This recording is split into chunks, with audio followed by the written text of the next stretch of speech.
Welcome to the Filipino American Women Project, a podcast that strengthens Filipino voices one conversation at a time through all things life, culture, and personal development.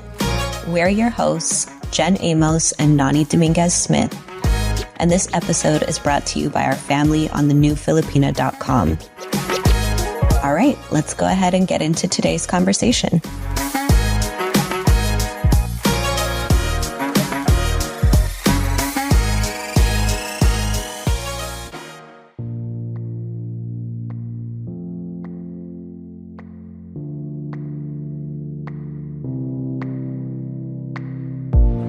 Okay, I'm All gonna right. be like, hello? Hello?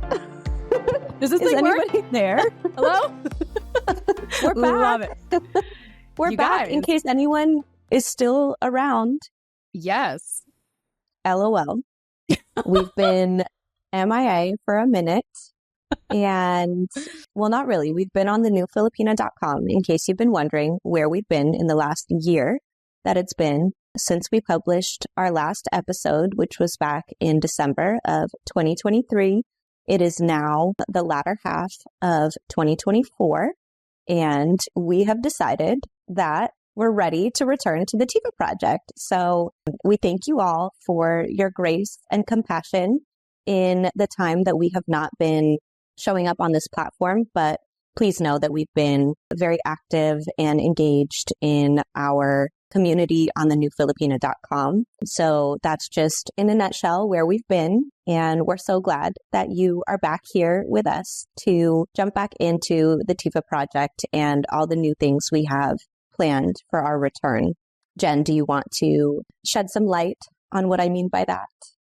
Yeah. I mean, first and foremost, welcome back, everyone. Does anyone still subscribe to our show? For one, if you have subscribed to our show, let us know. We genuinely want to hear from you. We have new call to actions for the show. We have a new intro, new outro, so you'll know exactly how to get a hold of us. And, you know, just like what Nani has said, even though it's been nearly a year since we've recorded, we have just been, like, in the best way possible, like, busy with our online community and our app, which is the newfilipina.com. And so on this platform, we've been having book clubs, we've been having like threads of conversations and different topics and behind the scene, like live streams. I mean, we have just been doing so much on this platform. And for some time, when we initially started the platform, it was intended for people who want to, you know, financially support the show, because it does take an investment to make this show possible. That's also part of us being in the off season, is really taking time to assess like how we're allocating, like how you all been supporting us, like figuring out what's the best use of that revenue, thanks to all of you, and especially to everyone in the newfilipina.com. And so today we're really excited because we are now going to be opening up a free space on the newfilipina.com for those of you who have found us through social media. And, you know, you're just looking for a different space. Like, you're looking for something different. You kind of get tired every now and then of like scrolling in the feeds, and you're tired of seeing like ads pop up. And most importantly, you want to, like, if you're on social media to find anything about Filipino culture, Filipino American culture, and you don't want to get inundated with everything else that gets thrown your way on there, we are opening up a free space on the newfilipina.com so that you can get TFAW Project specific centric content, you know, from us. So we're really, really excited about that. And it's a lot of work. Like, it's a lot of work to build that out and to like officially finally be able to open up our home publicly. We don't take that lightly. And hence that's why it's taken a while. And also because in addition to building, we have been just so engrossed in the community and the conversations we've had. So yeah, it's been busy, Nani. Like, even though we've been quote unquote off season, we've been on call for a lot of this time. So yeah, and we also have lives. Like, Nani and I, we have full on lives outside of the TFAW Project. This is not like our number one priority, you know, but it's still a priority. And we've had to really reassess and have conversations on what it looks like to continue with the show and where we want to serve and where we want to give our time. And so naturally, that's just been community focused because of the new Filipina.com. But we also recognize that a lot of you found us because of the podcast, and hence that's why we're here. So any thoughts on that, Nani?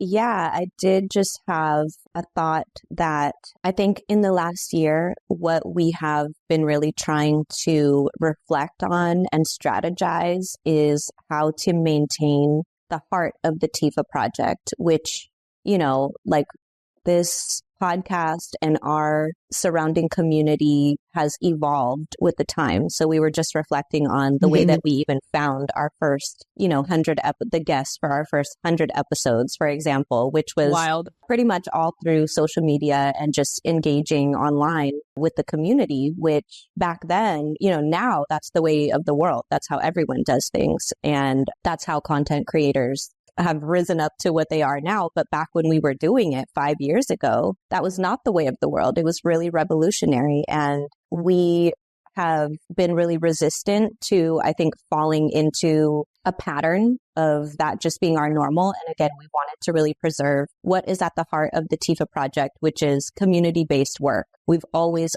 been really focused on highlighting the everyday Filipina. There are other podcasts out there that feature people making names for themselves in the professional space or in the content creation space, or, people that quote unquote have a story to tell. But here we believe that every Filipino American woman has a story to tell. And no matter what we do, whether it's on the podcast or on the newfilipina.com, we want to make sure that our platform is reserved for you and your voice. So with that said, I think that our priorities have really shifted. And again, in this last year, we've tried to strategize on how to produce content that's fruitful for you. And that also includes you.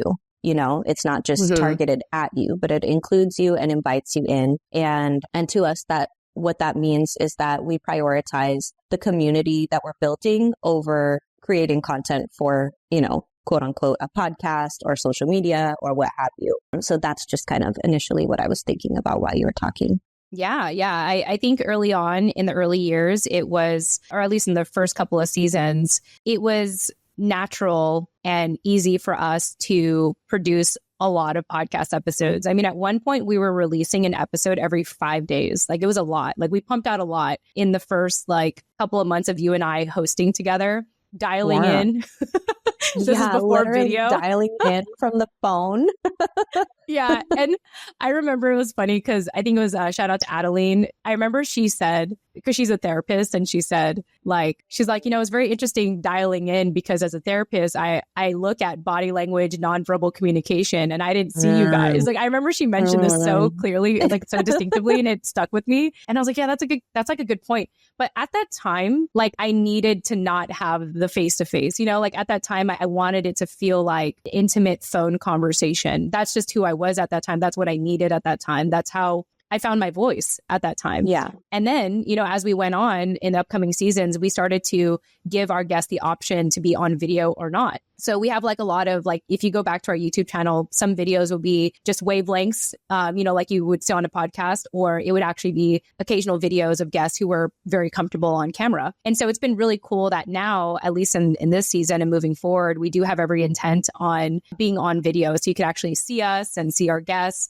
In fact, you're going to be seeing some of our past guests that we first had them dial in. You're going to finally see them on video. And it was crazy because, we'll get to our guests in a little bit, but there was one in particular who I was like, oh, that's how you look like. I've seen photos of you, and I've heard your voice. And, she also had a podcast at that time too. And I just thought oh, wow, this is your face.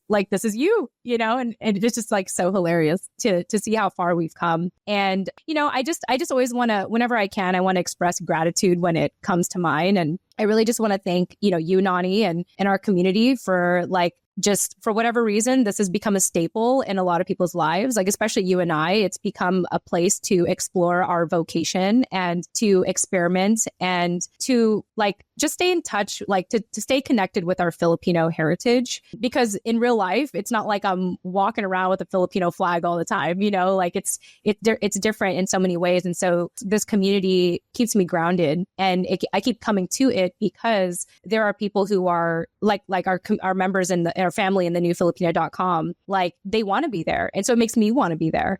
And I wouldn't be here if it wasn't for that. Like I mean, I probably would be, but in like a different way. It's more like, it's just so nice to have that accountability and sense of responsibility for a community in which this has become a part of their lifestyle. Like this is in their back pocket now. They can pull up the app and communicate, check in with us on the new Filipina.com. Like I'm so grateful and humbled by that. And I just really want to, thank you, Nani, as always, for being part of this journey and all the offline conversations we've had and all the ideas that I wanted to explore that didn't work out, but I needed to explore those. So thank you for that. And just thank you, Yeah, well, thank you for being at the heart of it and, being the foundation of it. I think that what you're describing is really this collective effort that we've all been putting in over the last year, especially, of course, before that too, but especially over the last year to explore these different avenues of what does the future of the TFAW Project look like. And I'm so grateful that we've been able to do that so transparently and that we've really gained this community of people who are truly invested in us, no matter what the direction of the show looks like, and in each other, month after month. Everyone continues to show up for book club. They continue to show up in the Chismis Corner on the new Filipina.com. They continue to listen to our episodes of our private podcast, Chismis with Jen and Nani, which, if you haven't heard of it before, is like the R-rated version of the TFAW Project. So definitely go on the new Filipina.com and check that out. But yeah, for now, I think that what we have to share about the future of the TFAW Project is what you're about to see in this episode as soon as we get into it, which is our new format of including, again, your voices, not just ours. And for this first episode, we brought back two of our past guests. The topic for the show was what to talk about in therapy, because Jen and I are both avid, what do you call it? Therapy junkies, if you will. Yeah. Yeah, we need help. We need lots of help. And thankfully, we've interviewed a lot of Filipina therapists on the show in the past. And so one way of just being able to re-engage with our community, and again, like Jen said, put these faces to the names that we had these old school phone conversations with in the past, was to invite them back for a panel discussion on this topic of what to talk about in therapy, because we realized that while we are really well versed in the topic, a lot of Filipino women are still new to it, or are still on the fence about it, or still don't fully understand what to expect from therapy and how the process goes. I think a lot of people, not just Filipino women, of course, but a lot of people in general think about therapy with these unrealistic expectations of it's like this experience of walking into this ethereal light and then you're just healed and life is good. And that's not actually how therapy works or how it's meant to work. It's not a linear process. It's a very, very convoluted, tangled wire, if you will, that you have to, the therapist is really there as your guide, not as this person who has solutions to all your problems. So I really loved our conversation with Marjory Ware from episode 23 and Roanne de-Guia Samuels from episode 34. Although I know we've had her on a few episodes, you can listen to her original interview in episode 34. And they joined us to just talk about some of these questions, common misconceptions that people have going into therapy, what kind of expectations to set for a successful relationship building process with your therapist, how to even find a therapist. And we talked about accessibility for mental health resources, period, when going through your healthcare provider versus searching for a therapist from a personal referral who might be out of network, and how that really stops up the process for a lot of people who can't afford it, and also what therapists can do to make that more accessible, such as offering a sliding scale or things of that nature. what else did we talk about? Oh, we talked about how finding a therapist is kind of like dating, or it's a lot like dating. Not kind of, it's a lot like dating. And, you know, you can't just expect the first person that you talk to be your person. You have to really ask questions. You have to be curious. You have to be observant. You have to know what you value, what's important to you, and ask a lot of questions to find out if that therapist is in alignment or not. Because therapists, although they're professionally trained, you know, help, obviously they're still humans. So you want someone that you can vibe with, essentially. So we talked about like specific questions that you should ask a therapist when you're interviewing around, and how to kind of combat that shame or guilt that you might feel in, you know, not choosing someone, especially for Filipino American women. You might feel like the first therapist that you interview, you have to work with them. And that's certainly not the case. And therapists do not take offense to that. So I think it was really helpful to hear that from actual therapists' mouths, you know, for me at least. And what else did we talk about, Jen? We talked about the different types of therapy. So, you know, I think the most common that people hear about is like talk therapy, which is obviously very popular and helpful, but there's a lot of different kinds of therapies that you can also explore if you're not someone who is ready to verbally express yourself, or you don't like talking about your past, or you don't like talking in general. There's like EMDR, there's brain spotting, there's like art therapy. Art therapy, exactly. So there are a lot of different types of therapy that you can explore if you're not a yapper like us. And we also talked about topics, what to talk about in therapy specifically for Filipino American women. So I think that this was really at the heart of why I wanted to cover this topic in general, because if you look back through the past 150, however many episodes there are on the TFAW Project podcast, this is what we're talking about, right? We're talking about what Filipino American women should be talking about in therapy. And we hear from two actual therapists what some of those topics are, what they commonly hear from a lot of the individuals that they work with, and just little tidbits that they had to offer around those specific topics. And then one thing that we didn't get to because we ran out of time was examples of goals to set in therapy. So again, just outlining the process of how therapy actually works and giving some kind of clarity as to like, what are we doing here? Are we just showing up every Friday and like, you know, talking about how our week was, or are we actually working towards something? And Jen, I don't know if you want to talk a little bit about that, because out of the two of us, you're the therapy star. Oh my goodness. You mean I need the most help? Therapist. No, you have just been the most courageous in seeking out the most help. That's what I would. Thank you. That's my reframe. Oh, thank you. But you have also been through, you know, a lot of different, maybe it was like intentional, maybe it was not intentional, but I feel like in different times of your life, you have sought out therapy from different types of therapists, from different people to reach specific goals or to overcome specific things in your life. And, you know, that wasn't all with just one therapist. So I don't know if you want to just give a little bit of your personal insight into some examples that goals of what kind of goals people can set in therapy. Yeah. Just to have some kind of like direction for the process. Yeah, no, I think that's a good question. You know, it's crazy because you just reminded me that my first form of therapy was group therapy with kids. So this goes all the way back to when I was 10 years old and when we lost my dad, and we were put into a group therapy. Like my mom was put with other widows and I was put with other kids. And I remember specifically, like I was definitely an introvert then. And I think today I'm more of an ambivert, which I'll get to in our upcoming book club because I'm actually reading a book about introversion right now. But anyway, I just remember how aloof I was in those groups. Like it wasn't even like sitting in a circle for kids. Like with kids, I mean, imagine like having kids sit in a circle like AA. Like, no, that's not going to happen. But like they allowed you to like play with things and kind of, go around the room and just, I think they were more so observing us because out of all the kids, from what I recall, I was like in my own corner. I was just kind of playing by myself. And then I remember at the end of group therapy, my mom came out of it like wiping tears off her face. Like I'm sure she just had a whole session with her group. And she asked me, she was like, oh, so how did you like that? And I said, I didn't like it. And unfortunately, we didn't go back after that. I think my mom didn't, she didn't want to put us through that. Force it.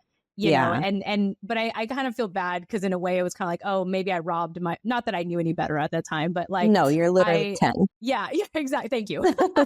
And and I feel like I may had robbed her of her own experience of doing therapy for that, because as a family, I didn't want to go, and therefore she probably felt. Anyway, so that was my first experience, and I mentioned that story because like if you don't know what you need therapy for, but you somehow sense it, like that's a good enough reason to seek it out because, I've had a number of therapists. I've done different types of therapy, and I've had occasions where I had this one therapist, Nani, where I only had like one session with her, and I spent the whole time therapizing myself. So what I did was I had a whole list of things I wanted to unload on her. I did it all within like 40 minutes. And then the last 5 minutes, her response was, "You're fine." That was her response. Nice. She's like, "You're fine. Like you're okay. You're doing a lot better than you realize." But like, there was a part of me that I was all like, "No, I'm not. Like, how can you just say that? Like, you can't." Like, looking back, I think that maybe I didn't give her the opportunity. I think I wanted to really, come off like I got my shit together. And I think I didn't open up enough, and then I had like other therapists where I kind of just like showed up. Like I was in a different like headspace at that time. Uh-huh. And then eventually I like have the therapist I have today that I've had her for like 3 years now. And it's been really cool. Like I'm in a place now in our relationship where I'm really just sharing things that I'm celebrating because I think I'm like in the healthiest place in my life right now, like mentally, spiritually, emotionally, physically, like all these things. And she actually asked me a second time, Nani, you know this already. Like she asked me a second time. So do you still want to continue? And but I said to her, and I share all these stories because I want you all to know that, like what Nani said earlier, it's not like a linear path. It's not like walking into the light. Like it's human. It's human. It's very, there's no right way to do it. It's more about just the desire to do it. And I said to my therapist, I said, well, thank you for saying all the things. Like, thank you for, just pointing out my wins and my successes and how far I've come. And thank you for always reminding me how far I've come. The reason why I still want to have you is because what I need to work through is self-regulating when it comes to celebrating my wins. I still, wherever it comes, I don't even know where it comes from at this point, but there's still somehow in the back of my mind that feels like I'm being too much if I celebrate myself. And I want that mirrored back. Like I want people to say, that's awesome. Congrats. Like somehow there's still a part of me that feels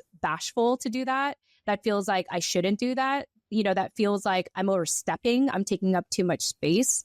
And so that's what I'm navigating now. It's like, hey, as far as I'm concerned, I feel pretty grounded in myself. I think I have pretty good self-esteem at this point. But when it comes to like saying that with conviction, I'm still like, I need to hear myself say it. And I need people to mirror that back and say, yes, Jen, like you're doing great. Like keep it up. Like, wow, I'm proud of you. Like I need that. And I need to have my relationships today reflect that back to me. So that's why I told her I still need her around. I said, I may be sharing all these like updates with you, but this is actually a good thing because this is like what I consider the next stage of our therapy session is for me to feel proud of how far I've come. Like you pointed out, but now I need to be able to point it out proudly without any bit of guilt or shame or taking up too much space, fill in the blank, So I share all that to just let you all know that there are so many ways to get into therapy. I think it's like a feeling or it could be something specific. But hopefully all the things that I've shared at this point give you at least one idea to be like, you know what, I think I should at least entertain it. So, yeah. And I think that how you just kind of wrapped up your experience in therapy in a nutshell like that gave us several examples of goals that you have set in therapy, you know, like before when you were 10, starting when you were 10. Obviously, the goal was to address this really heavy trauma that you were dealing with as a child and as your family, for your family as a collective. Fast forward to today, obviously that's not a goal for you to set in therapy anymore because it's, you know, decades later and you have done the work. You have worked with several therapists. You've done all kinds of things to process that. And now your goal that you set in therapy for your therapist who keeps trying to fire you is like, seriously. No, positive reinforcement. And that is still a goal, you know?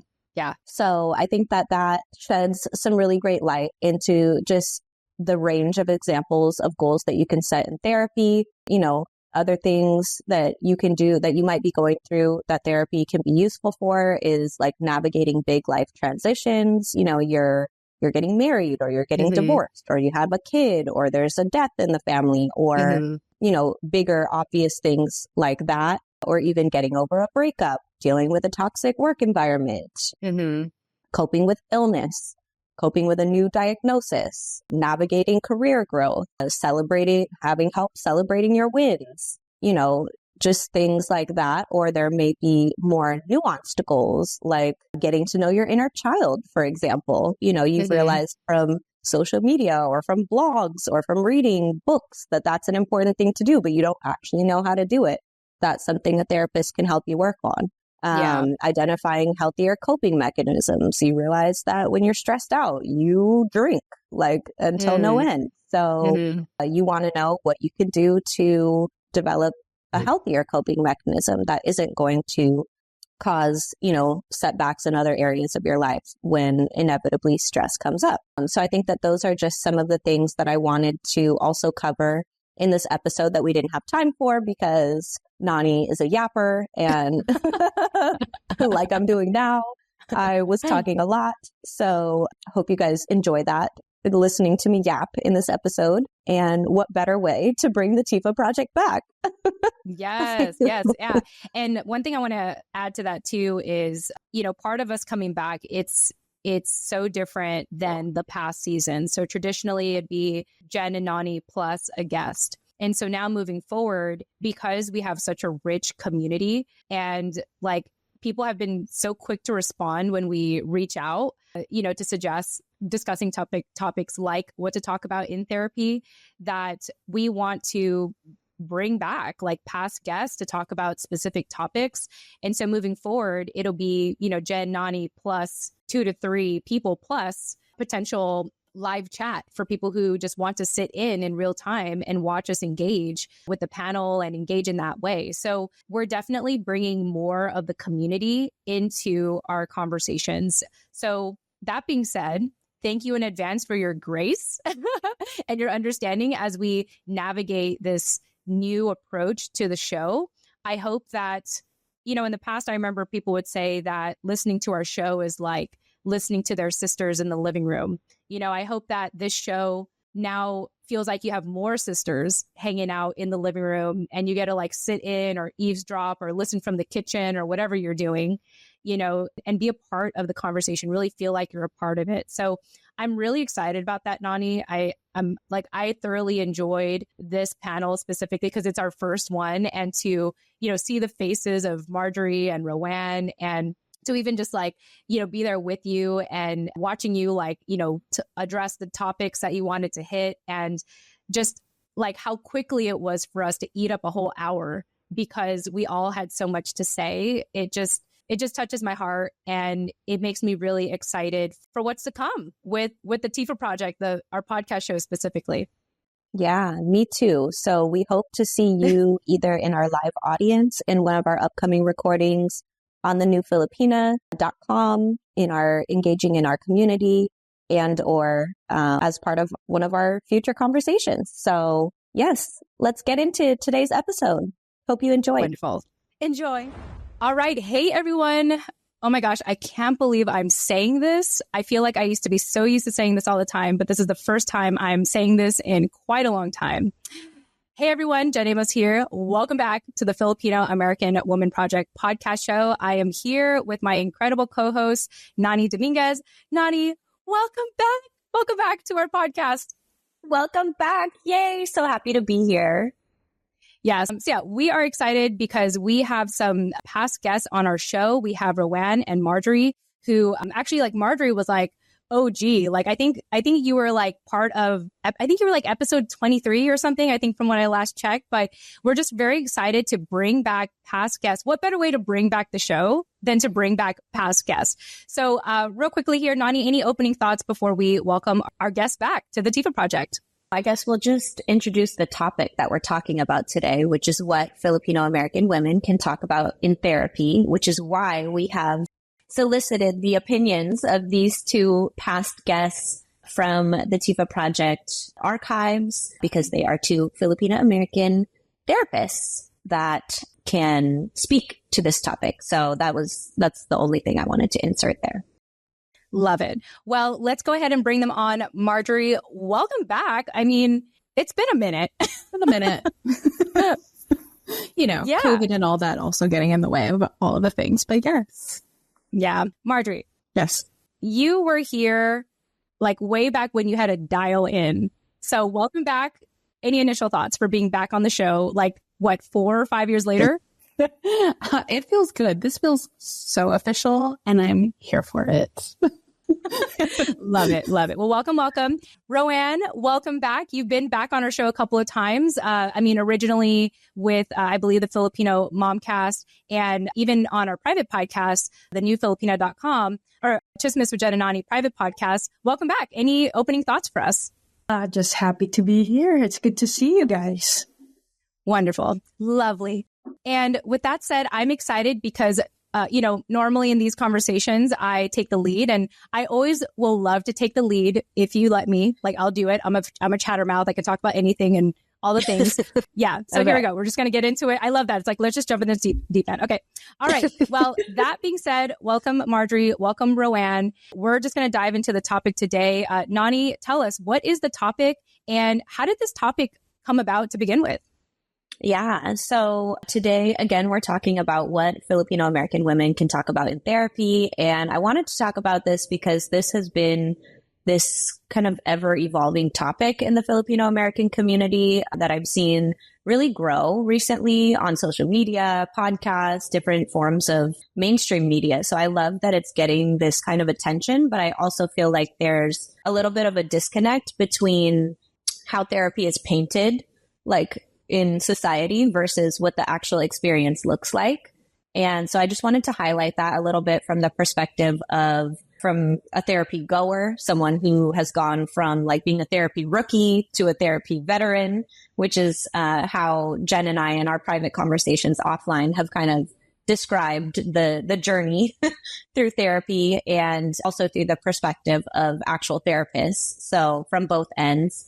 And I actually did ask our community some of the questions that we're going to talk about today. So we have even more of an added perspective on that front. But first, I want to get into just some common misconceptions that people have in therapy and what kind of newbies can expect or should expect. And I can say from personal experience, before you start therapy, it's painted as this like, you're like walking into this ethereal light, and like, you go into your first session and you have all these breakthroughs and your life is changed, and suddenly you're like mentally healthy and healed and all your problems are solved. And in reality, that's not what therapy is. Like a therapist is not there to solve your problems or to give you answers to your problems. They're there to help you guide yourself, essentially, to find solutions to your own problems or to cope with your problems, or, it's this very nuanced experience. So I think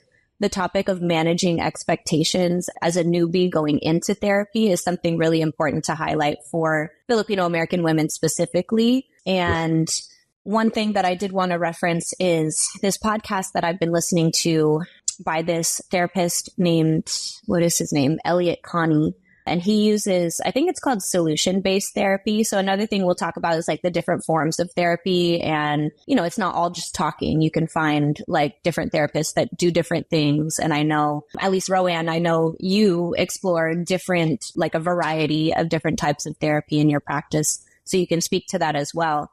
But this particular podcast that I've been listening to struck me because it's kind of like I've referred it to a couple of people and I'm like, wow, I really like this guy. Like, I really like listening to his conversations with his clients because he essentially just keeps asking them the same questions over and over and over again. And some people that I've referred the podcast to listen to, they're like, I don't get it. Like, he just keeps saying the same thing. He's not really like helping. He's not providing answers. And I'm like, that's exactly the misconception that I wanted to talk about is, you know, the fact that by asking you repetitively the same questions in every session over and over and over again, he's training you how to like therapize yourself in a way. So yeah, anyway, let's go ahead and get into the panel. First, I want to share 2 comments from our community when I asked this question in the polls, which are: a good therapist isn't going to solve your problem. They may help you identify coping skills, but they won't solve the problem. And people think they don't need a therapist until something very serious goes wrong. In reality, having an established relationship makes it much easier to handle when bad things happen. So even if life is great, I try to see a therapist once a quarter. And when life is hard, I set up more frequent appointments. So Marjory, starting with you, what are your kind of thoughts about misconceptions or, you know, when you have a new client, how do you manage like those expectations of like, you're not going to walk away with a breakthrough every single session? Like, what do you kind of tell your clients? Yeah, it actually kind of starts right at the 15-minute phone consultation, the moment someone inquires. So within that 15-minute consultation period, we'll kind of go over some of like the logistics, and then I'll ask questions like, what are you here for? And then at the end say like, what do you have questions for me? And oftentimes the question is like, what can I expect in therapy with you? Because I believe all therapists are so uniquely different from each other, no matter if we're using the same therapies. So I will describe to them what it looks like with me, what it will feel like coming into my office, sitting in the waiting room, and how nerve-wracking it's going to be. And then I'm always going to like actually focus on you. And so we'll go over how I would like to start my sessions, which is, you know, find the diagnosis, because if you use insurance, that's something I'm going to have to do within the first 53 minutes. And then after that, I like to do a history background. So kind of finding out, you know, your family, what are we here for, and going into the deep end. And oftentimes I'll let them know it's going to feel fairly boring. And then sometimes it will struck you. And then I'll find out what you'll need from there, because people will have that expectation. And I'll ask them like, what do you expect to get out of therapy and what do you want? And so that seems to like give them an idea of how I'm going to navigate their work with me. Very nice. Yeah. Thank you. Roanne, what about you? For me, it's similar. It starts with the consult. So our listeners, if they're not aware, most therapists give a free consultation to see if we're a good match. And then I think it's really crucial for even the first actual session that the expectation is set forth. I actually use a metaphor. I'll share a little bit. I always bring a plant and I'd say, your garden, you are the gardener for your garden. So you're the master gardener. Oh, I love that. The garden is your life. And it's not as if all of your garden, parts of your garden isn't thriving. But maybe there are parts of your garden that isn't. And I understand that you've done the best that you can, because most people before reaching out to a therapist might have like done something. They've done the best that they could. And I say, the reason you're reaching out to me is because I'm also a gardener, but I'm not the master gardener of your garden. I just so happen to have seen many other gardens. In our work together, we're going to get our hands dirty. So sometimes we excavate whatever's just comfortable for you. When I leave, you are the master gardener. It is your responsibility to water the plants, make sure to check on the plants. So I'm very metaphorical. I use a lot of stories. So that's one way that I set the expectation. And I ask them, does that resonate with you? I've never had anyone said no.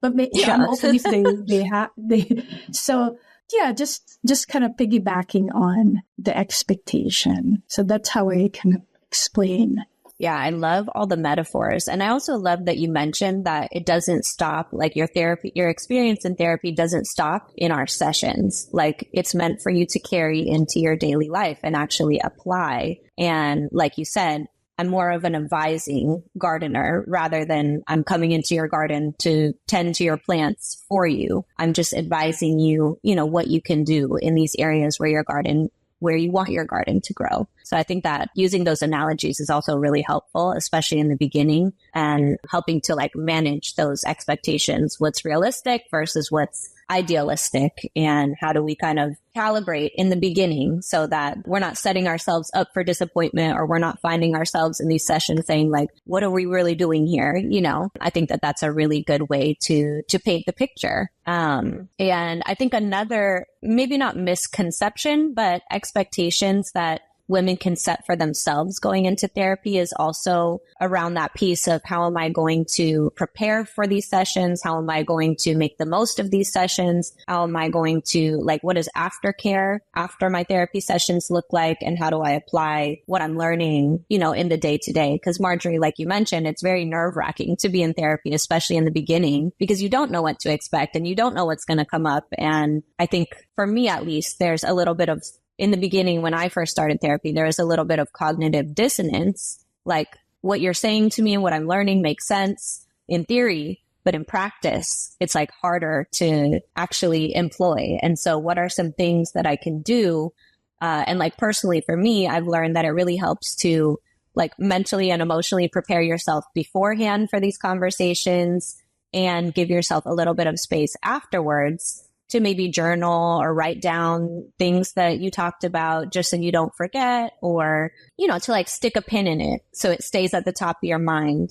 Otherwise, you know, when you treat therapy like it's more of just a lunch meeting that you're fitting into your schedule or something, then, you know, things tend to go in one ear and out the other. Are there any tips that you would give to your clients, either in the beginning or during your sessions, to like advise them how to prepare, or do you kind of let them figure that out on their own? Marjory, start with you again. I'm very much into the practice of like, I would like to witness you figure this out. One, most likely because we're already building that skill that you're not honing into or paying attention to begin with, right? Like the reason why you came here is because for some reason things are feeling out of sorts. And just having to like navigate or watch you navigate the feelings you get pre, during, and post therapy is already the information that we'd probably be working off of, because those are going to be skills that you're naturally good at. And so it's already within that self,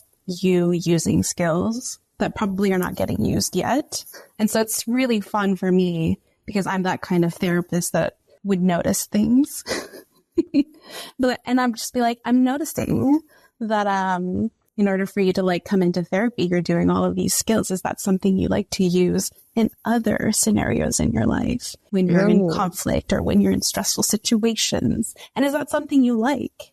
If not, what would you like to tweak?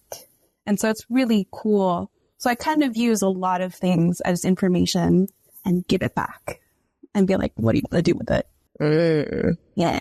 I like that. Put the basketball in their court. Look, you're the one who's doing it.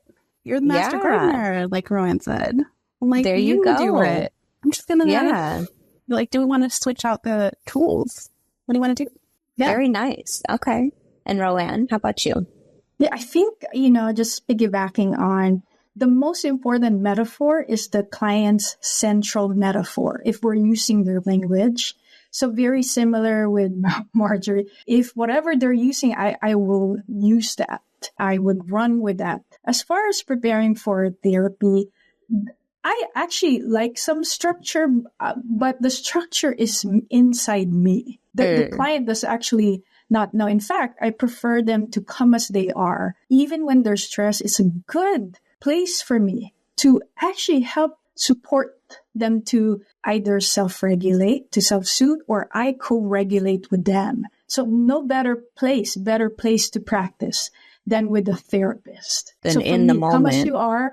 But in my head, I have a little bit of structure, but The agenda, I follow the lead. But sometimes clients, it's almost like they're in a dark room. And if you ask them questions are like flashlight. And if it's dark, they might not be able to tell you anything. So for some people, initially, the therapist is kind of lending a light. So when you start asking questions as if you're in a dark closet, they'll be able to see more and then pose questions. Sometimes there's so much in the dark, it's kind of hard. You ask them, they may not have the response just yet. Yeah. So, yeah. Yeah, I like that. It's kind of like when you go to the doctor when you're sick so that the doctor can actually experience your symptoms and like make a more targeted, diagnosis or whatever you call it as to what's wrong with you versus going to the doctor after you've healed from whatever, if you had a cold or COVID, then after the fact, it's harder for them to say what it was and what it wasn't because they didn't get to experience it with you. So I like that you say, come as you are. And if there's something unraveling in that current moment, then, that's even better. And if not, then we can shine the flashlight to see, where we can illuminate some things. Yeah, what comes to mind to me, I really like that analogy, Roanne, where it's like you turn a flashlight on and they're able to see themselves better in the darkness. What came to mind for me when both of you were talking about like, hey, I noticed this, or hey, what about this, is I feel like a therapist is serving as a mirror, like to the client, where like a client cannot really see their actions. They can't see their mannerisms. They can't see like, how they're reacting to the world. But it sounds to me that's what a therapist does is help them see, like help them notify or help them notice like their actions or behaviors that maybe they themselves don't even realize they're acting out unless you point it out, and like when I think about my therapist, for example, lately, a lot of my experience with her is just sharing all these like positive experiences, like all these good things that are happening in my life. And then she'll say, hey, do you remember when this was not happening? Like, do you remember when you were going through a hard time? And it reminds me of how far I've come or how much I've grown from a certain issue. But I wouldn't have known that hadn't the therapist brought it to my attention. So that's what I'm hearing from both of you. And my end is it's kind of like you're serving as a mirror effect to your clients. Totally. Yeah, I use that metaphor too. Like sometimes we are so close to the mirror. And when you're close to the mirror, it's really rarely that we could completely see ourselves holistically. And so in therapy, hoping in self-awareness, we're moving further. And now we could see our torso. Now we could see our knees and all the way down to our feet, which is the point of the mirror. Thank you, Jen. Yeah. You're a genius. Yeah. It's like you're helping us practice self-awareness is really it. It's like how can we self-regulate? How can we spot our negative behaviors that cause us to self-sabotage or whatever the case? But just being able to give, like you said, to pull away the mirror for ourselves. Like you help us gently do that. And then we're able to do that ourselves. Like I feel like that's what therapy does, is it teaches us how to, as Dr. Abby says, shout out to Dr. Abby, like having a metacognition moment and having a moment to pull back and be like, and like kind of like think about your thoughts that you're having or like experience or observe your feelings as you feel them, as opposed to just like reacting to your feelings. Yeah. What I'm hearing, like how I would sum up what you're trying to say is identifying blind spots. Like Roanne said, when you're too close to the mirror, you can't see your knees or your feet or your torso. And so it's helpful to have some outside perspective from a specifically, trained professional who can help you identify those blind spots and zoom out a little bit on your experience. And I think that in order to do that, you also have to feel aligned with your therapist. You have to find, I've heard often on social media and stuff that finding a therapist is like dating, you have to like experiment a little and you have to interview people and you have to try people out and you have to have awkward conversations. And, shopping for a therapist, I think is a really, really important topic to cover also, because I think that's where a lot of people, not just Filipino American women, but in general, people get hung up because it's so hard to find a therapist, from having a personal referral, but maybe that person isn't covered by your insurance. And if money is an issue, then that right there is enough to stop you from even seeking it out. Someone in our community actually gave that answer, which I'll read later. But basically, I think the way that most people are introduced to therapy, or where they cross the line from saying like, oh, that's not for me, to, oh, I want to try it, is because they've heard someone they personally know go through the experience and they want to experience it too, right? But then there becomes the issue of accessibility, and are you in my network? Do you offer a sliding scale? You know, how accessible is it to access this referral? And if it's not, then going through your insurance, even, you know, you have to jump through hoops to do that, and to even get a referral to find a provider, an in-network provider.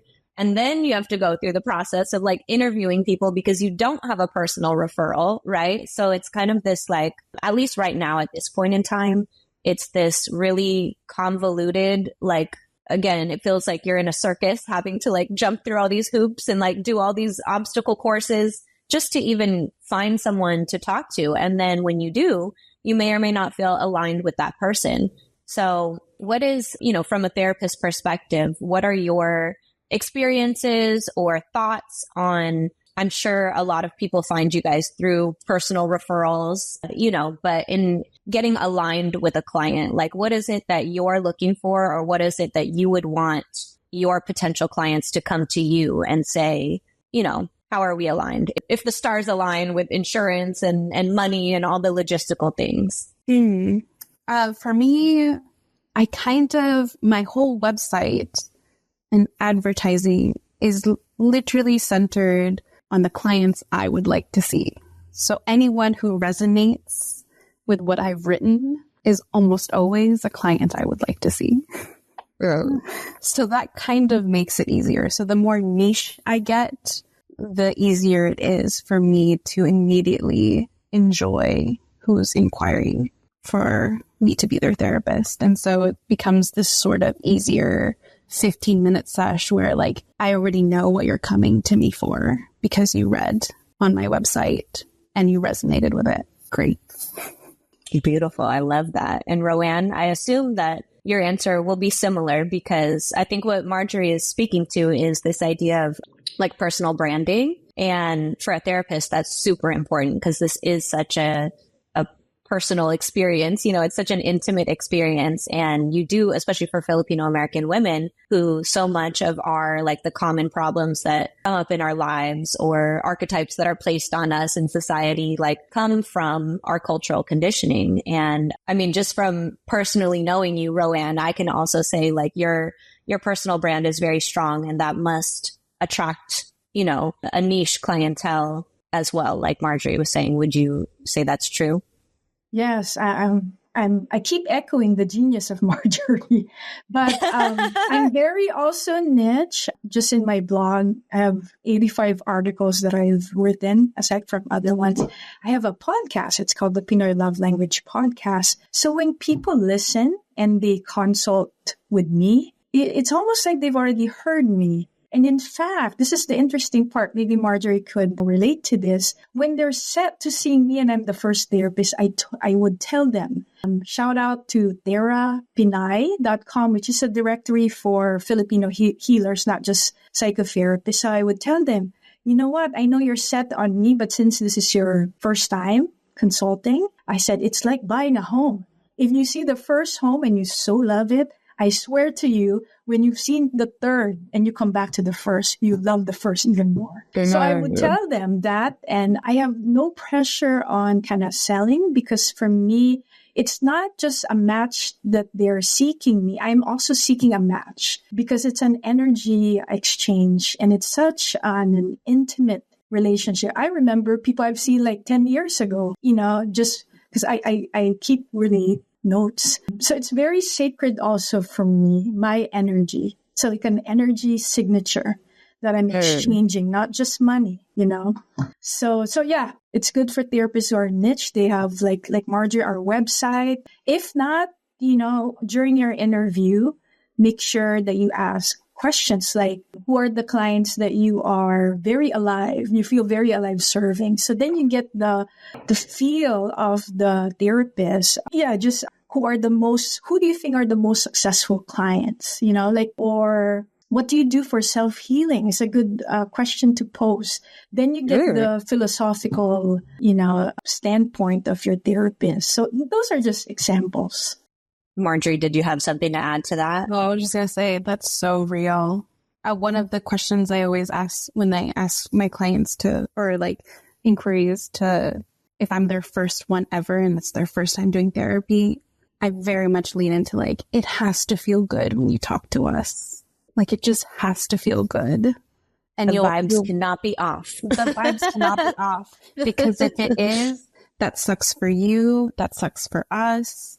And it's just, it's because it's such a relationship. It's not like you're going to force yourself to date this person because they're the only one available, Right. No, I love that you both brought that up, because the next thing I wanted to get your thoughts on are, what are some questions to actually ask therapists when you're interviewing for one, or when you're shopping for a therapist, and how do you kind of ensure that alignment? And I think over time, for me, what I've learned is, and what I've heard from our community polls, is it's important how the therapist identifies. So I think the fact that you're both personal branding is very strong. I'm a Filipino American woman who deals with Filipino American women. I think that's really important to outwardly, whether it's by podcast or blog or your website or word of mouth. It's important for potential clients coming in to know how you identify what your identity is, where you stand on social issues, the types of therapy that you use, and what is kind of your personal tie to your area of expertise. So for example, if you specialize, I'm not saying either of you do, but if a therapist specializes in child psychology and you're someone shopping for a child psychologist, you want to know, do you have kids? What is your, what is your personal tie to child psychology? And, I think that will give someone a good idea of, well, first of all, it allows your potential clients to get to know you better and maybe let their guard down a little bit, because then they can say, oh, we do have this lived experience. We both have kids and we're both interested in learning or talking about, behavioral issues or whatever the topic may be. So what are some questions that you have either been asked that you're oh, this is a good question for someone to get to know me and to determine whether or not we're aligned? Or what are some questions that you would recommend, a friend or family member shopping for a therapist, to ask that kind of speaks to any of those topics? Do you have anything, Roanne? I'm still On the note for, if it's important for you that your therapist has kids, then you should pose that question to your therapist. I always am wondering, what is the therapist's take on disease and healing? What's their concept? I think that's, for me, if I'm shopping for a therapist, I'd like to know. I've been asked, do you have kids? Am I an immigrant? What's my, was I born here? Do I speak the language? And I think really my presence online, I have even YouTube videos now that I do weekly, and I could refer people to get to know me more. So to see if the way I speak, my cadence resonates with them or not. So I would hate for them to also, waste their time. But I've already created some so that they could see if we align. So those are some of the questions I think I mentioned before, you could ask how long have you been a therapist, and especially when you are doing couples therapy, how many couples do you see in a week is crucial, because some don't have a lot of practice. And it's a special, I think, they're showing that types of therapy. I wonder what Marjorie thinks about it. But couples therapy, some people don't know. It's okay, sure, I do couples. But couples is a different population too. You need practice. So ask your therapist how many couples they've seen, So just some thoughts around questions. What do you think, Marjorie? Yes to all of that. When it comes to the question piece, I get so nervous as the therapist. So I'm currently in that set. That's why I was oh, Roanne, you go first. One, because it immediately puts me in a performance state, which is my own thing to deal with. Because, I'm human too. And I also want to somehow, please you in my answers. So I always have to take a deep breath and be like, it's fine. These elevator pitch, go. Yeah. It feels like that, but then I'm like, these are important things for you to know, and I will own that. And so when it comes to questions, I sort of see it more again, like, okay, if I'm working with you, I'm noticing that these things are important for you. So I'm kind of already gathering or information that you like, that there's anxiety living within you that needs to know these things to feel safe. And so I'll probably be going in that route. And so my work often is like then focusing on like what's actually going to like relax and co-regulate with you with these questions. So that's where I'm coming from. So when I asked a therapist to be my therapist, since I already know what works for me, I'm already like, do you do art therapy? Because talking ain't it for me, you know? It will not work. So, you know, the more pro or like more master you get in therapy and learning about yourself, the questions get more and more targeted into what I know works for me or where I would like to get more challenge in. So kind of that stuff. But I will always honor, honestly, any question within the 15 minutes, of course. Yeah, I like that you point that out too. Like it brings up some anxiety for me to have to answer questions like this. And, you know, while it obviously those questions tell you what's important to that person and kind of will help you guide the experience as the therapist as to like, okay, I know they care a lot about, you know, their XYZ identity, part of their identity, or about this particular social issue, or, you know, their kids. Again, like Roanne said, they're having issues in their family or in their relationship. So obviously I don't want to ask marriage advice from someone who's not married. You know what I mean? It tells you a lot about where they stand. And at the same time, you're human too, you know? And I think that's also important. Again, therapy is not like walking into this ethereal light where everything is just healed and fixed and solved. It's, you know, like talking to a friend and getting like having an advisor, a gardener, advisor, as Roanne would say. So I like that you also point that out. Like we're human too. And that goes back into managing expectations of what to expect in therapy. So thank you for that. Yeah. Jen, I'm curious if you had any thoughts to add on this, because I know you are what I've been calling a therapy veteran. So you've had lots of experience in like bouncing around therapists and talking to different people and asking different questions. And from what you've shared with me, I feel like you are someone who is at a point in your therapy journey, like you're very comfortable. You have no shame about asking whatever questions you want to know. And, you know, like you can quickly come to that conclusion of whether or not you feel aligned with someone. Yeah. I mean, oh gosh, what do I want to say? Like, how do I even answer that question? What I will say in hearing you both talk is like the number one thing I've gotten in my therapy experience is like learning how to advocate for myself and like communicate what I need. That didn't come naturally. It took many, many years. You know, part of my background was I had to take on a caretaking role as early as 10 years old when I lost my dad. So I had to grow up very quickly and anticipate other people's needs before mine. And it's only really in the last 10, 15 years that I learned that, oh, like I matter too. Like my needs matter also.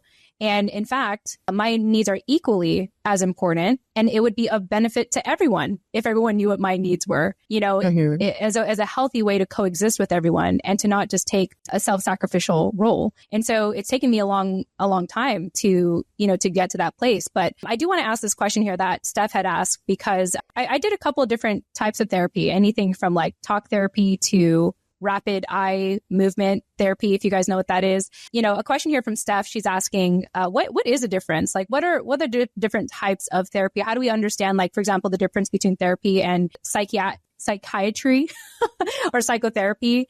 And good question, Steph. Yes. And if anything, maybe speak more to like what you both do specifically and like, and what you offer in a sense, so that we can understand, like get an example of like, oh, if I want to have a talk with my therapist, I got to talk to the talk therapist. Like right now I have like a text therapist because I'm totally comfortable like chatting with her like an interactive journal. Like I love it. And I've been doing that for the last 3 years. But prior to that, I've done other types of therapy. So let's talk about like the differences here, Marjorie, if you wanted to answer that first.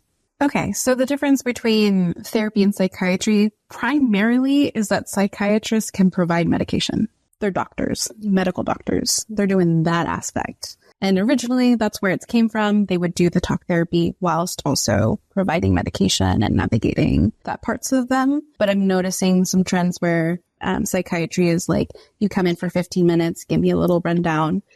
Let's go ahead and refill your meds and tell me all the symptoms and how it's affecting you. And then there's like my therapy, talk therapy, that would probably be more where I'm just a marriage and family counselor therapist. And so I see couples mostly, and then a lot of Filipinos. I love that. Family and Filipinos. Personal brand. On point. Yeah. Filipinos. Yeah. So I think that's like a good like general overview. And Roanne, I'll definitely ask you to piggyback here in a second. But I do want to ask the next question too, because we're talking about like, hey, you got to find the right therapist. It's going to be like dating, and you got to find the one, you got to assert yourself, you got to like articulate what you're looking for. And then another question that Steph asks here is, well, how should someone expect to manage their relationship with their therapist on a personal and emotional level? For me, for example, I've gotten deep in the weeds with my therapist, but then sometimes the transition from deep chats to ending with payment and scheduling is a bit jarring. So talk a little bit about that, Marjorie, and then we'll turn it over to Roanne. I know you got to get going. Yes. One, let me do that.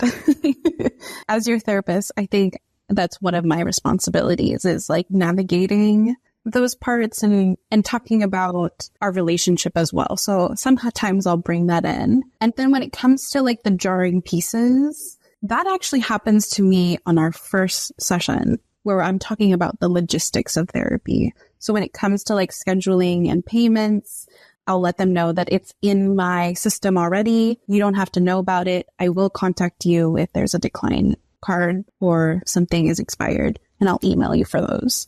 So that will be later. And then when it comes to scheduling, I always do either it's going to be already a set weekly session that we're meeting, or every other week, or once a month. And so oftentimes that when we end our session, you get to either walk away in all your feels or, feeling fairly good.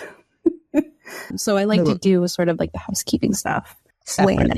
Yeah. Love that. Well, thank you, Marjorie. I know you have to hop off here. I don't know if this link will work right away. I'll definitely do a follow-up email. But thank you for your time. Thank you. We obviously thank you. It was so good to see you. It was so good to see you guys. I hope that helped answer your questions. Bye. Bye, Marjorie. Cool. And Steph says thank you. Okay. All right. Roanne, is there anything else you wanted to add on top of like the different types of therapy? And then just this last topic on... I just want to add that the therapist should be an expert with setting healthy boundaries without, the word boundary. I prefer, like, you think about boundary, it's almost like a wall. I like it to be a flowery border. It's meant to not keep people outside, but to choose the one that's coming in, So the therapist you should feel that, like it shouldn't be.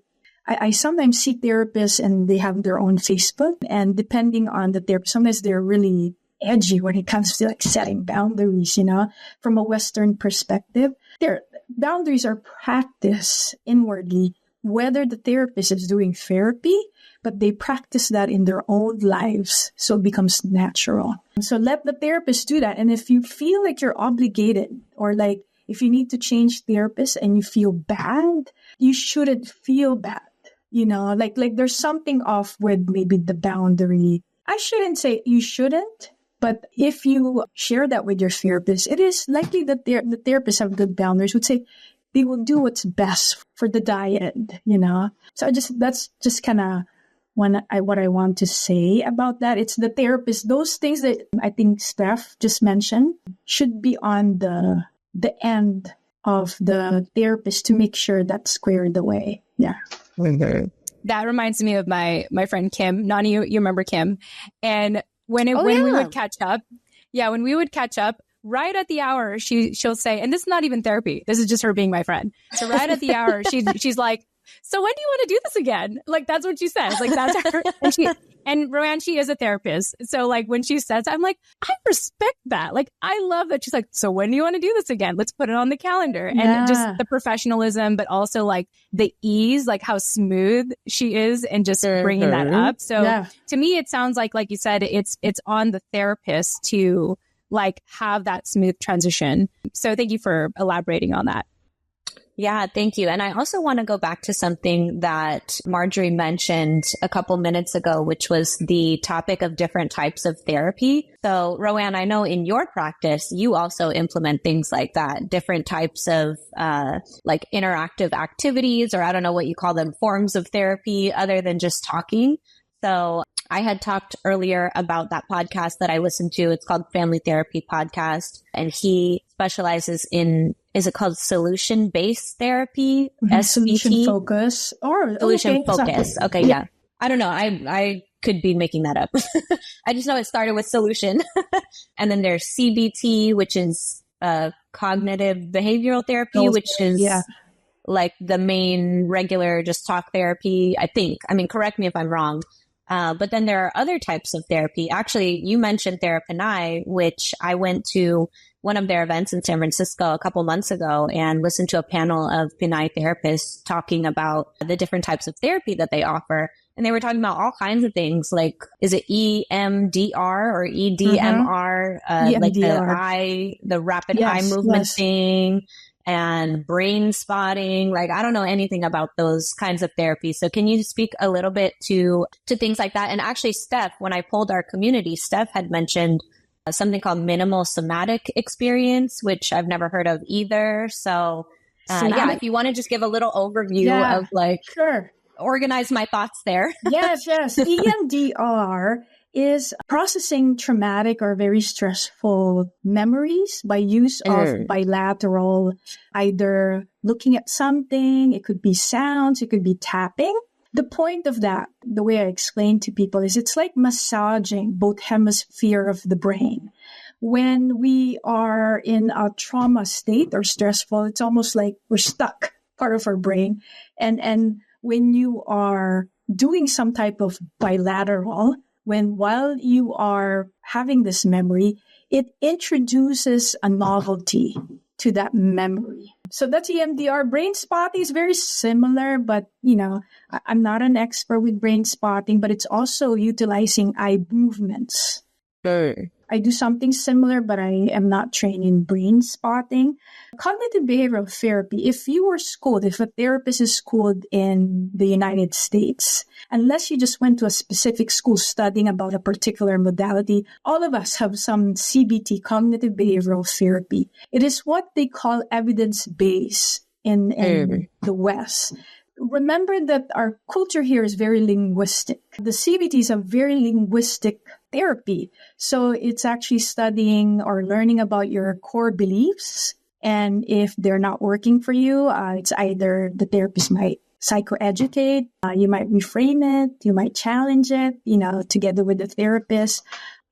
Even though I'm trained to do that, I integrate many different therapies. I just believe that the therapist should have a lot of tools in their toolbox. People are getting savvier and that they'll say, I want an EMDR. The problem I find when the therapist is just kind of stiff on their modality because they've studied it so much, or same with the client, is that we fit ourselves into the modality rather than the therapist being creative and using whatever works for the person. So I think that when I teach other clinicians, I teach in the school district, other clinicians, I tell them there are no resistant clients, only inflexible therapists. For the therapist to certain things might not be the best fit. And then I'm learning from the feedback, that didn't work. And so I'm going to keep pivoting until I find the right fit for the client. So for me, the Western brain likes a step-by-step. Even therapists in the West like to do EMDR. When I'm in trainings, I'm always training, very somatic. Somatic is of the body. I use a lot of somatic practices. I'm also a clinical hypnotherapist. So I do a lot of things. I use sand therapy a lot. which is collaging in the sand. Sometimes words are not enough. Language, our emotional wounds do not speak fluently in language sometimes. Sometimes they need voice. So that's helpful when we're talking. But when we're stuck, imagery, movement can get the emotional wound unstuck.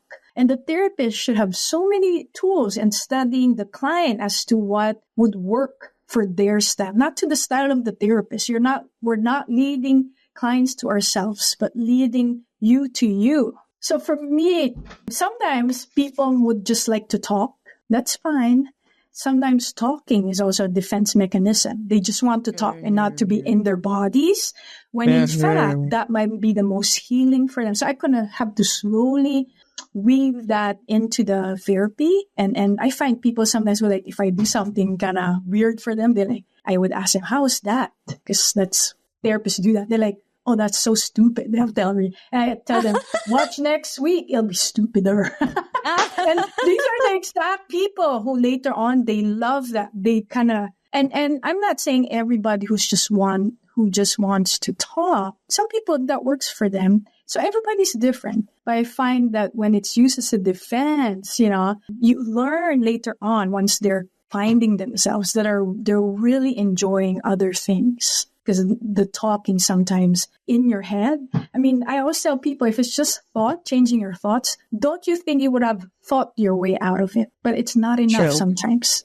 It's not enough sometimes. That's just my take on that. And I just want to say to our audience, I'm just one type of therapist. And so there's so many different modalities, and to find your best fit therapist, that's just my take. Yeah. I appreciate how you integrate all these different modalities just to kind of try things on for size, if you will, with each client, because the experience of therapy should really be tailored, obviously, to the individual. And so when the therapist is stuck too much in, their specific training, that could result in some blind spots for them being able to serve their clients. So I appreciate that you have this more holistic value when it comes to how you handle your clients. And on the topic of like cultural alignment, I know that in the past you have told me that you consider yourself a student of culture, and you've done a lot of reading and studying on different, in psychotherapy, like how that resonates in Western culture, and, how the norms, if you will, have developed in this area over here and also in Eastern cultures. Can you speak a little bit more about how that comes out, or the differences that you find most effective when dealing specifically with Filipino American women? In general, therapists are always teaching clients to self-regulate, to self-soothe, because I find in general, Filipinos are co-regulators, meaning they really like getting warm from the other person. I aim to co-regulate with my clients. It's almost like I lend them my nervous system. So the preparation is steep for me before entering. Not that I'm kind of thinking about activity, but my nervous system as a therapist. Filipinos also speak with their bodies a lot. So I'm very watchful with those things. And in the past year, I actually even more, I feel like I incorporate a lot of the body, but I've actually started touching the body. I'm doing touch therapy for some of my clients who live close by, because I am watching and listening, because I'm always a student. I have people with like great success with therapy. But touch is the first sense that develops in utero. And then the first thing that when a baby's born, and sometimes there are just things that are stuck in our body. And then, so I actually use touch. It's not a massage. It's called neuroaffective touch that I'm incorporating. It really, so just going back to the question rather than focusing on the modality, that's what I'm noticing with, I need to be more creative. I have my own, what do you call that? Projective cards. I'm using imagery, my own cards. I use a lot of I even sometimes use songs. It really depends. I keen on the language that is spoken more fluently by the client. And in general, I'm not saying everybody's like this, but Filipinos are co-regulators. They speak with their bodies. And then to the point of Jen, as far as the voice, one of the main reasons Filipino women come to therapy, they might not say it in this way when they come in, but later on realize is kind of to allow their voice to reclaim their voice. And just because we're very collectivistic, what I find is they discover their voice. Sometimes when they discover it, it's almost like a stove. You know how you have what do you call those knobs? Before it was so low, there's no voice. Once they hear their voice, almost like a baby, when you hear that, they go, now we're cooking. And the burner is like on blast. And the voice almost like they kind of overly, and then I find that we need to learn to kind of regulate in the middle. Once they learn to use their voice, it's almost like they're overly compensating, which I think is part of the process. And then it's just kind of working it out so that we center as what they deem as center. Yeah, I wanted to speak on the whole movement in therapy. And you just got me thinking that the voice, the way to speak, it's a muscle, like using your voice. And I say this as a vocalist, it's like you have to warm it up to to sing. But even just as a regular person, to be able to use your muscles, to use your voice, I think that in a way that is a form of movement in my opinion. And so totally. I just love that idea, because one of the things that we, as we come back here on the TFAW Project, our slogan is about strengthening Filipino voices one conversation at a time. And I just think it's so fitting that you said that just now. Yeah. I want to go ahead and actually bring on Steph. Steph has been dying to say something. So Steph, do you want to unmute yourself and join the conversation? Hi, Roanne, and everyone. Sorry, I'm a little sick. Thank you for your input. And I really resonated with the touch therapy. I'm a premature baby, and I've learned in my CBT therapy that premature babies actually are experience touch therapy by nurses when they're born. So I feel like that's been something that's integrated in my practice since day one. I wanted to ask you, is there anything that is too much for you as a therapist? How do you reclaim some of your energy that you lend to your clients when you have a big experience with them, or ground yourself? Or is there just places that you won't go yourself? Thank you, Steph. I hope you feel better. Honestly, I actually don't see a lot of clients. First of all, I homeschool my kids, and I see clients longer than the usual therapist, so usually up to an hour and a half. So first of all, the way I manage my energy is to do that. I don't see a lot of clients, so I have a lot of spacing. I also reboot, and I'm very particular about I do a lot of creative practice, says myself. I collage. I might do my own sand therapy if I'm feeling overwhelmed. I do a lot of stretches. So I'm constantly, I use my own Cultura cards, which is my projective cards. So whatever I'm teaching, all of them I've done. And so I keep, in fact, in my journal, I have I need to be practicing ideally almost every day, but at least 4 times. So I kind of track that to make sure I regulate my nervous system. So I also wake up very early. So I have moments of I'm reading. I just have quiet time. And of course, I manage time, energy, and focus. I think because if you are trying to do something, you might have the time. And if you have the time, if you don't have the focus, you might not still get it done. But if you have the time and the focus, but you don't have the energy, you might still not get things done. So those are the things that part of my self-care. And honestly, I have younger kids. I laugh a lot. I spend a lot in out and about in nature. And that's very healing for me. So I actually laugh a lot and I'm goofy a lot. Yeah, I hope I answered your question, Steph. That was great. Thank you. Thank you, Steph. Yeah.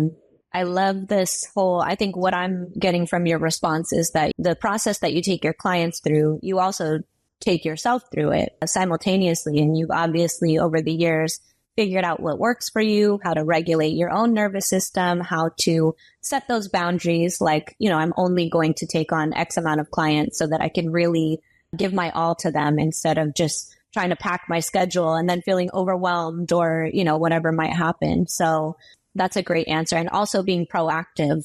I have worked with Roanne in the past, and one of my favorite things that she taught me is the art therapy journal, which she gives you prompts. So instead of just like pulling out a notebook and like doodling or whatever, there's an actual prompt for you to do. And that notebook that I created when I was working with you was like something that I hold very dear to me, and it stays in like a special box in my closet. And now that we're talking about it, I'm like, I should do that again.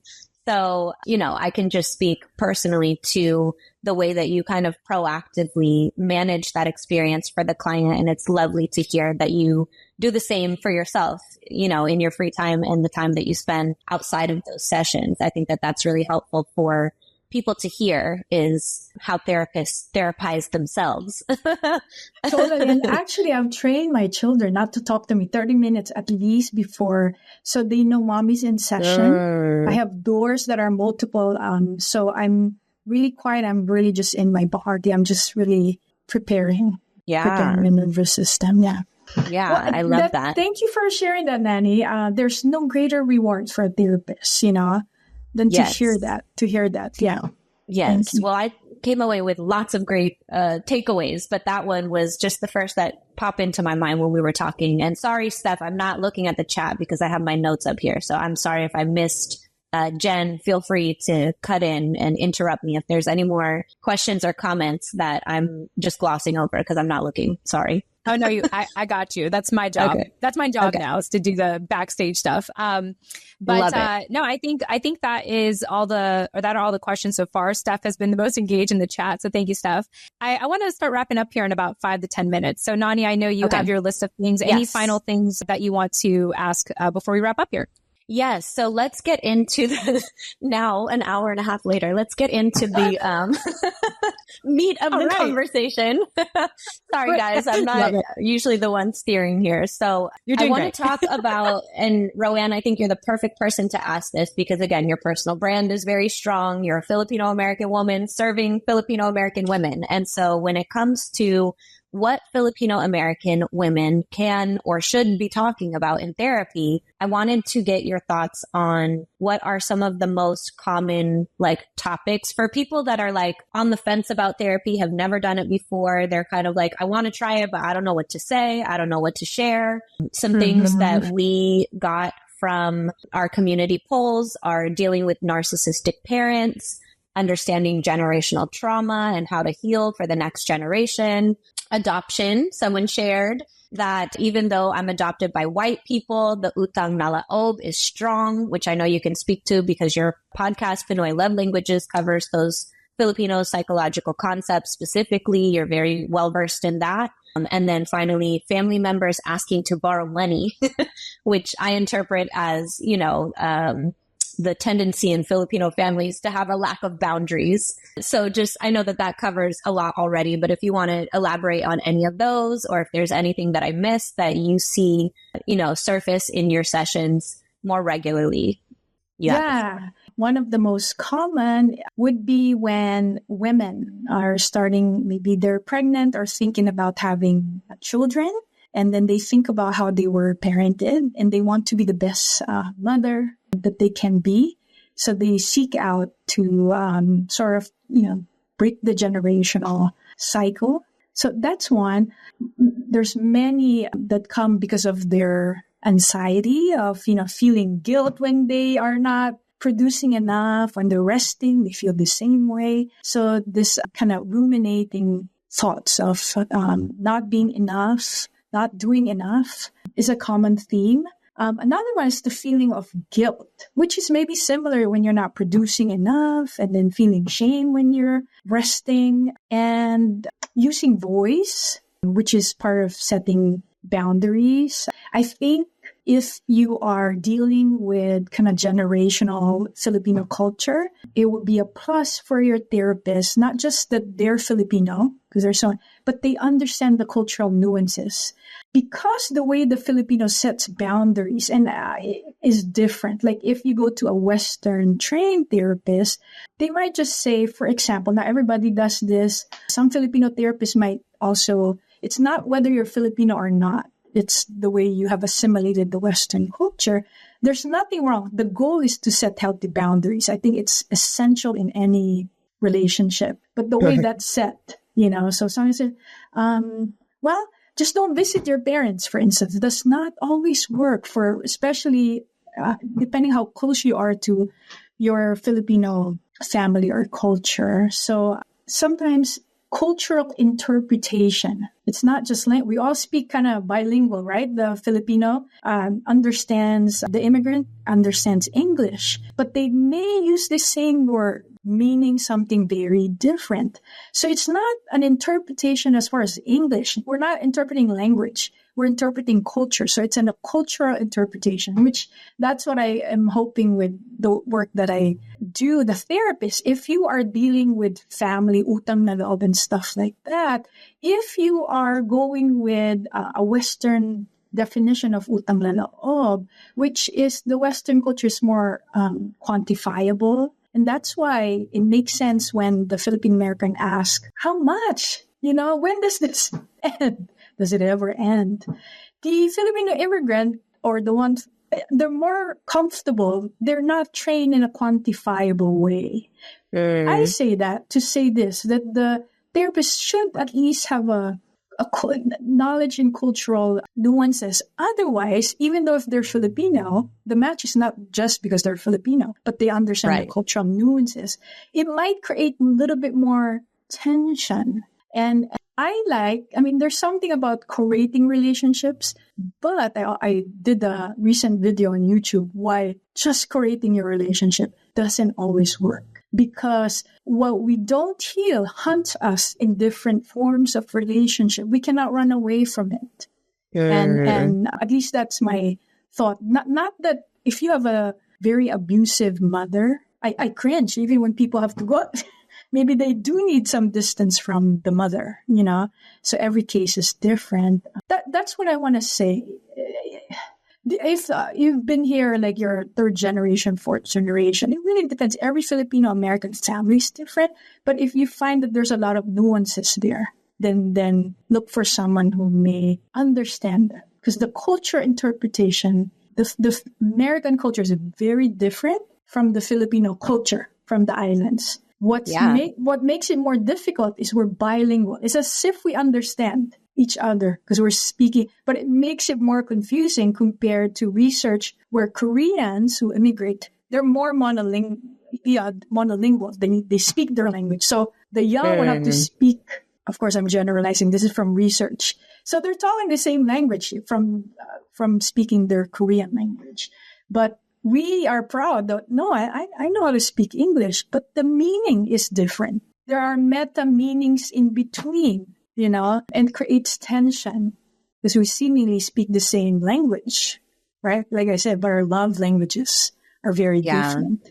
So anyway, I digress.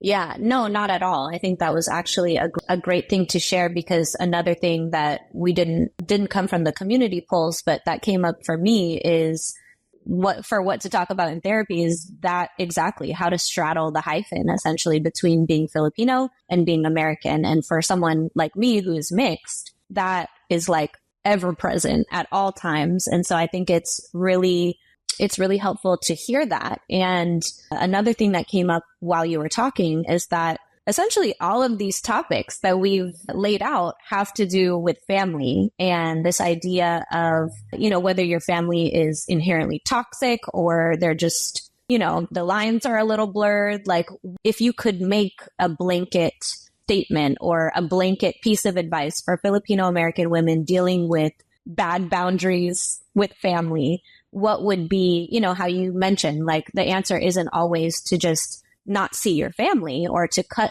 someone off because that doesn't essentially solve the problem. And in most cases, what will happen is whatever the problem is will manifest in other areas of your life and you'll have to deal with it anyway. Like it will hunt you down, like I think is your words. So as a blanket statement, is there some kind of like what came up for me is the flower analogy when you were talking about boundaries. How would you make like a metaphor of that? Space has a very different definition in the Western culture than in the Filipino culture.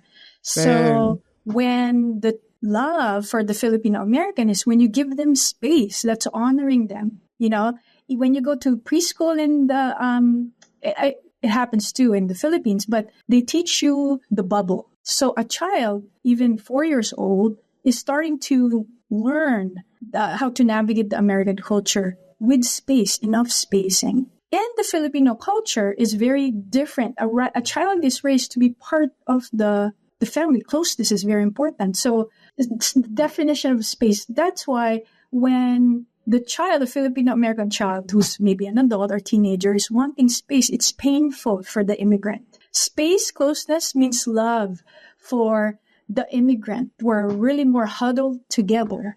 To just know the difference, to just talk about the difference can be very healing, because it's not as if it's a personal, like they just don't respect my boundaries.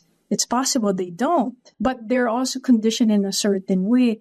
The question is how to navigate that, how we could honor that they might want some closeness, and how we could show them we also need some spacing. Where could we meet? But it's important to understand where they're coming from, and they understand where we're coming from. Space means love. Closeness means love to us. And let's talk in that way. Our love languages are different. So yeah. That's and to take it a step further, back to one of the responses that we got, which was about understanding generational trauma and how to heal for the next generation. And as you mentioned, a lot of what you see in your practice is like new moms or people that are thinking about having kids and they want to reflect on what kind of parent they want to be. I know like from personal experience that those kind of family dynamics and that need to, what I heard you say just now is like interact with your family like in a communicative way and also be willing to compromise so that you can understand each other better and honor each other better. But for people who have not had the luxury of developing that dynamic with their family as they become parents, what are your thoughts on navigating like codependency, like becoming a really codependent parent? So for me, as we know, we cannot change our past, and we change our past in our present. I'm always fine-tuning my therapy. So I always teach LEI, like the lei, Hawaiian lei. We want to fine-tune our language. So for instance, if you are becoming a mother and you're like, oh gosh, I hate to be like my mother, your language is going to attract that energy. E is his experience, the action that you would take. Are you going to be like your mother? I mean, are you learning about different ways to mother? I is crucial. I think I work a little bit more on the I, which is imagination. If you are in social media a lot and you hear people like toxic mother, toxic Filipino mom, your imagination of your mother would be fortified in that way. So find a way, little moments where you imagine your mother to be good enough. I'm sure there's like a moment, even though, and crystallize on that. Imagine in a certain way, because what you could imagine, you could conceive within yourself as a mother. So you're not, sometimes people like, they did such terrible things for me. We cannot change that, but you're changing the way you perceive it for your own sake, not for their sake. So I think that's how I would respond to that. I know we have a few minutes. That.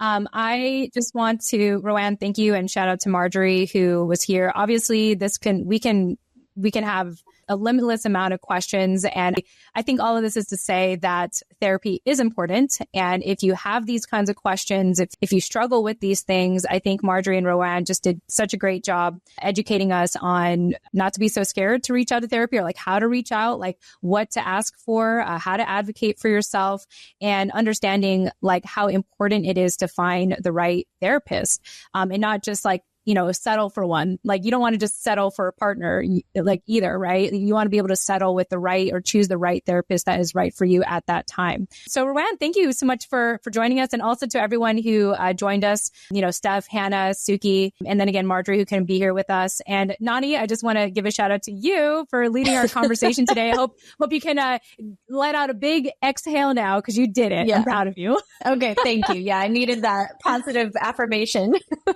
Yeah. All right, everyone. Thank you all so much. Oh, everyone. Thank you, Roanne. Thank you all. And Marjory. And we'll talk to you all later. Bye for now.